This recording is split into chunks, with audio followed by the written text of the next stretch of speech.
Gautam neuro care brain stroke migraine fits brain and spine surgeries కి best neuro surgeon. హిందువులు ఎంతగానో ఎదురు చూస్తున్నటువంటి అయోధ్య రామ మందిర నిర్మాణ పనులు తుది ఘట్టానికి చేరుకుంది. దాదాపు 500 సంవత్సరాల పాటు నిరీక్షించినటువంటి హిందువులకు ఇదొక శుభవార్తని చెప్పాలి. పూర్తి స్థాయిలో అయోధ్య ఆలయ నిర్మాణ పనులు జరిగినటువంటి నేపథ్యంలోనే అక్కడ ఈ నెల 22న ఆలయంలో శ్రీరాముని దర్శించుకునేందుకు అన్ని ఏర్పాట్లు కూడా ఇప్పటికే పూర్తి చేశారు అక్కడ ఉన్నటువంటి ఆలయ ట్రస్ట్ మెంబర్లు. అయితే బలరాముడికి వెంకటేశ్వర స్వామి లడ్డూలను నైవేద్యంగా పంపించడానికి ఇప్పటికే టీటీడీ సంకల్పించింది.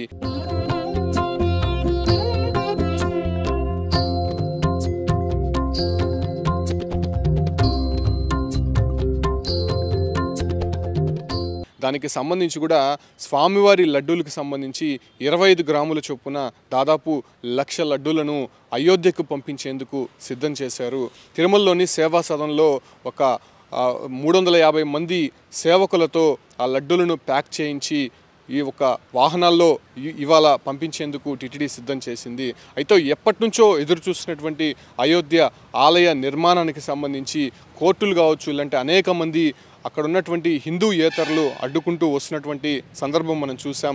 ఎట్టకేలకు కోర్టు తీర్పుల నేపథ్యంలోనే అతి వేగంగా జరిగినటువంటి ఆలయ నిర్మాణ పనులకు వివిధ ప్రధానమైనటువంటి దేవస్థానాల నుంచి కూడా అటు బలరాముడికి పంపించాల్సినటువంటి విరాళాలు కావచ్చు, లేదంటే ఆ రూపంలో ప్రసాదాలు అందుతున్నటువంటి విషయం మనకు తెలిసిందే.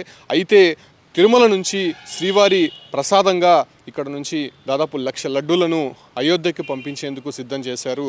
అది 22న రాముడి ప్రతిష్టాపన సందర్భంగా ఆ లడ్డూలని అక్కడ పంపిణీ చేసేందుకు కూడా ఆలయ అధికారులు ప్రత్యేకమైనటువంటి టీంని అయోధ్యకి పంపించేందుకు సిద్ధం చేశారు.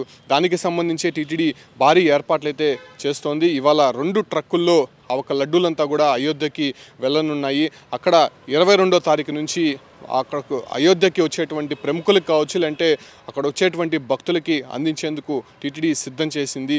అయితే రామ మందిర నిర్మాణానికి సంబంధించి ఇప్పటికే అటు కేంద్ర రాష్ట్ర ప్రభుత్వం కూడా ప్రతిష్టాత్మకంగా తీసుకున్నటువంటి సందర్భంగా రామమందిర విగ్రహ ప్రతిష్టాపనకు కూడా అటు టీటీడీ నుంచి కూడా ప్రత్యేక ఆహ్వానం అందినటువంటి పరిస్థితుల్లో ఇక్కడ నుంచి కూడా ముఖ్య అధికారులు కావచ్చు, లేదంటే పాలక మండలి సభ్యులు కూడా అక్కడికి వెళ్ళి రాముడి విగ్రహ ప్రాణ ప్రతిష్టకు సంబంధించినటువంటి కార్యక్రమంలో పాల్గొనేందుకు సిద్ధమైనటువంటి పరిస్థితి.